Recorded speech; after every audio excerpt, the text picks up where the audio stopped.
প্রিয় দর্শক, এই মুহূর্তে আমরা রয়েছি আয়নাঘরে। আপনাদেরকে সরাসরি দেখাবো যে এই আয়নাঘরে কত মানুষকে গুম করা হয়েছে এবং এই আয়নাঘর সম্পর্কে যতগুলো কথা প্রচলিত রয়েছে এগুলো কতটা সঠিক কি বেঠিক সব কিছু আপনাদেরকে এখন প্রমাণ সহ দেখাবো। আমরা চলে আসছি আয়নাঘরে এবং আপনারা দেখতে পাচ্ছেন এই আয়নাঘরের ঢোকার শুরুতেই প্রথমেই কিন্তু আপনারা দেখতে পাচ্ছেন এখানে কতটা বিভৎস দৃশ্য, এখানে কত মানুষের হাড়গোড় পড়ে রয়েছে। আসলে এই যে হাড়গোড় আপনারা দেখতে পাচ্ছেন এগুলো কিন্তু সেই সমস্ত মানুষের হাড় যে সমস্ত মানুষকে আয়নাঘরে গুম করা হয়েছিল এবং এই আয়নাঘরে যে মানুষগুলোকে গুম করা হয়েছিল তাদের সবাইকে যে মেরে ফেলা হয়েছিল এই কথাটি মিথ্যে, কারণ এই আয়নাঘর থেকে কিন্তু অনেকেই জীবিত ফিরে আসছে। তবে তাদের ভাগ্য ভালো ছিল, যদি সরকারের পতন না হতো তাদেরও কিন্তু আজকে এরকম হাড়গোড় হয়ে মৃত্যু হয়ে যেতে হতো। এই আয়নাঘরের মধ্যে কত মায়ের কোল খালি করা হয়েছে এবং কত মানুষকে যে নির্যাতন করে এক পর্যায়ে মেরে ফেলা হয়েছে তা আপনারা একটু পরেই জানতে পারবেন এবং একটু পরে আপনারা এখানকার যে বিভৎস দৃশ্য তা দেখতে চলেছেন। তার আগে আপনাদেরকে এই আয়নাঘর সম্পর্কে বেশ কিছু গুরুত্বপূর্ণ তথ্য অবশ্যই জানিয়ে রাখবো। এই আয়নাঘরে আসলে সেই সমস্ত মানুষজনকেই নিয়ে গুম করা হতো এবং আটক করা হতো যারা সরকারের বিরোধিতা করত। সেটা হতে পারে সরকারের অন্য পার্টি বা যে কোনো দল হতে পারে, সেটা যদি সরকারের বিরোধিতা করত তাকেই কিন্তু প্রথমে ডিবি পুলিশ জম টুপি পরিয়ে, কালো জম টুপি পরিয়ে তাকে গ্রেপ্তার করে গাড়িতে করে উঠিয়ে নিয়ে যেত এবং তাদেরকে প্রথমে কিন্তু ডিবি অফিসে নিয়ে প্রথমে কিন্তু রিমান্ডে মারধর করা হতো। মারধর করার পর কিন্তু এখানকার যে কয়েদি ছিল তাদের কাছ থেকে আমরা যতটুকু জানতে পেরেছি, মারধর করার পর কিন্তু তাদেরকে চোখ বেঁধে জম টুপি পরিয়ে কিন্তু এই আয়নাঘরের মধ্যে নিয়ে তারপরে তাদেরকে কিন্তু ছেড়ে দেওয়া হতো। এই আয়নাঘরের ভিতর নেওয়ার পর তারা কেউই বলতে পারতো না যে তারা আসলে কোথায় অবস্থান করছে, তারা কি বাংলাদেশে রয়েছে নাকি অন্য কোথাও। এই আয়নাঘর এতটাই বিভৎস এবং ভয়ঙ্কর, আমরা সিনেমাতে কিন্তু অনেক ভয়ঙ্কর ভয়ঙ্কর স্থানের কথা দেখেছি। সিনেমাতে আপনি যা দেখেছেন তার থেকেও কিন্তু ভয়ঙ্কর হচ্ছে এই আয়নাঘর। এই আয়নাঘরের নাম শুনলে যারা একবার এই আয়নাঘর থেকে জীবিত ফিরেছে তারা কিন্তু এই আয়নাঘরের নাম শোনা মাত্রই কিন্তু তাদের কলিজা কেঁপে উঠতো, এতটা ভয়ঙ্কর এই আয়নাঘরের কার্যকলাপ। এই আয়নাঘরে নিয়ে ডিবি হারুনের নির্দেশে আসামিদেরকে বা এইখানকার যে মানুষগুলোকে আটক করা হতো, যদিও তারা অপরাধী ছিল না, নিরপরাধ মানুষগুলোকে কিন্তু এই আয়নাঘরে নেওয়া হতো। তারপরে এই আয়নাঘরে বন্দি করে তাদের কিন্তু খাবার দেওয়া হতো না। প্রথম 3 দিন পর্যন্ত কোনো ধরনের খাবার দেওয়া হতো না, একদম ঠিক শুনেছেন, 3 দিন পর্যন্ত খাবার দেওয়া হতো না। 4 দিনের দিন খাবার দেওয়া হতো, যেহেতু সে মারা যাবে, মারা যাওয়ার আগে থেকে খাবার দেওয়া হতো যাতে সে মারা না যায়।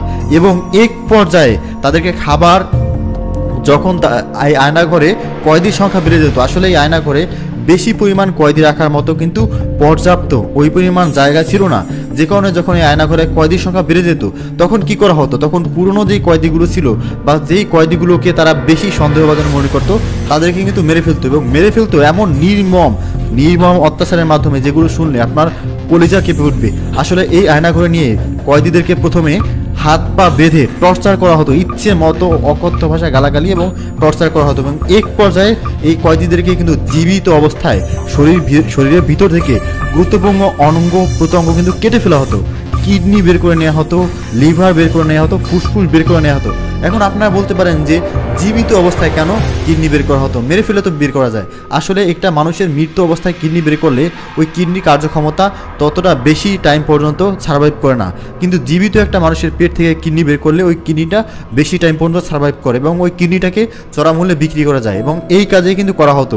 এখানকার যে কয়েদি ছিল যাদের সংখ্যা বেড়ে যেত তাদেরকে জীবিত অবস্থায় পোস্টমর্টম করা হতো, মানে তাদের কিডনি হার্ট লিভার বের করে নেওয়া হতো। ভাবা যায় কতটা বিভৎস, কতটা ভয়ঙ্কর কাজ এরা করতো এবং এক পর্যায়ে এই সমস্ত গুরুত্বপূর্ণ অঙ্গ প্রত্যঙ্গ বের করার পরে কিন্তু এই কয়েদিরা সেখানেই মারা যেত এবং তাদের যে লাশ ছিল সেই লাশ কিন্তু তারা এখানে এই আয়নাঘরের নিচে কিন্তু একটা গণকবর রয়েছে। আপনারা জানেন যে গণভবনের নিচেও কিন্তু একটা গণকবরের সন্ধান পাওয়া গিয়েছিল, একইভাবে এই আয়নাঘরে কিন্তু গণকবর ছিল। সেই গণকবরের মধ্যে কিন্তু এই যেই কয়েদিগুলোকে মারা হতো, কিডনি বের করে যাদেরকে মারা হতো তাদেরকে কিন্তু এই গণকবরের মধ্যে চাপা দিয়ে দেওয়া হতো। আর যেই সমস্ত মানুষগুলোকে ধরে আনা হতো তাদের কিন্তু কোনো ধরনের আইডেন্টিফাই করা যেত না, তাদের ফ্যামিলির কাছে কিন্তু কোনোভাবেই এই ডিবি পুলিশ কিন্তু তাদেরকে জানাতো না যে তাদেরকে গ্রেপ্তার করা হয়েছে, যে কারণে তারা কিন্তু নিখোঁজ এবং গুম থাকতো এবং এক পর্যায়ে তাদেরকে এখানে মেরে ফেলা হতো এবং তাদের ফ্যামিলিরা কিন্তু তাদেরকে নিখোঁজ হিসেবে জানতো। তাদের ফ্যামিলির যে আত্মীয় স্বজন বা আপনজনরা রয়েছে তারা ভাবতো তাদের যেই আত্মীয় স্বজন বা তাদের আপনজন সে হয়তো বা হারিয়ে গিয়েছে, কিন্তু তারা আসলেই আয়নাঘরে এসে গুম হয়েছে। আপনারা দেখতে পাচ্ছেন কত মানুষের এখানে হাড়গোড় পড়ে রয়েছে। এগুলো হচ্ছে সেই সমস্ত মানুষের হাড়গোড় যাদেরকে আয়নাঘরে নিয়ে নির্মমভাবে হত্যা করা হয়েছে। আপনার 1971 সালে পাকিস্তানের হানাদার বাহিনীরা কীভাবে বাংলাদেশিদেরকে হত্যা করেছে সেই বিবরণ কিন্তু আপনারা শুনেছেন বা বিভিন্ন সিনেমায় দেখেছেন। আর এই বাংলাদেশের মধ্যে যে আয়নাঘর রয়েছে এটা কিন্তু তার থেকেও ভয়ানক, তার থেকেও কিন্তু ভয়ানক এই আয়নাঘর।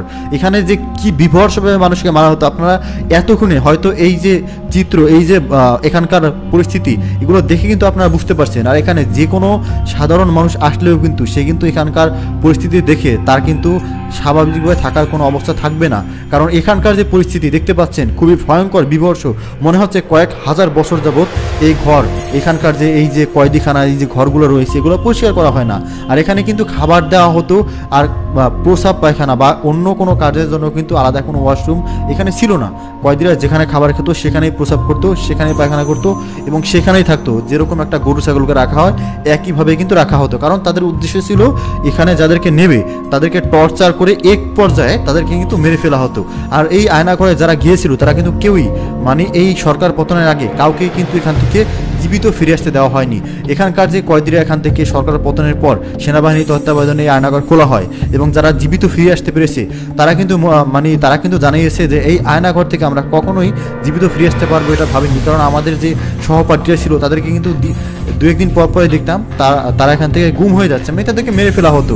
এবং আমাদেরকে কিন্তু এই যে কয়েদিরা তারা বলছে যে আমাদেরকে কিন্তু ডিবি পুলিশ বারবার বলেছে যে যাদেরকে মেরে ফেলা হয়েছে তাদের মতো তোদেরকেও মারবো, তোদেরও সময় কিন্তু ঘনিয়ে আসছে। এইভাবে কিন্তু তাদেরকে ভয়ও দেখানো হতো এবং এই সমস্ত কার্যকলাপ কিন্তু ডিবি হারুনের নির্দেশে করা হতো। এই ডিবি হারুন কিন্তু এদের কিডনি বিক্রি করে অনেক টাকা উপার্জন করে নিয়েছিল এবং এই ডিবি হারুন কিন্তু শুধু তাদের কিডনি বিক্রি করে উপার্জন করেছে তাই নয়, অসংখ্য মেয়েদেরকে কিন্তু এই ডিবি হারুন ধর্ষণ করেছে। এই ডিবি হারুন কিন্তু মানুষের যান মাল থেকে শুরু করে যা কিছু ছিল সব কিছু কিন্তু লুটপাট করেছে। এবং এই ডিবি হারুন সম্পর্কে আপনার মন্তব্য অবশ্যই কমেন্টসের মাধ্যমে লিখে জানাবেন এবং এই আয়নাঘর নিয়ে যদি আপনার কোনো মন্তব্য থাকে সেটাও কমেন্টসে জানাবেন। ধন্যবাদ।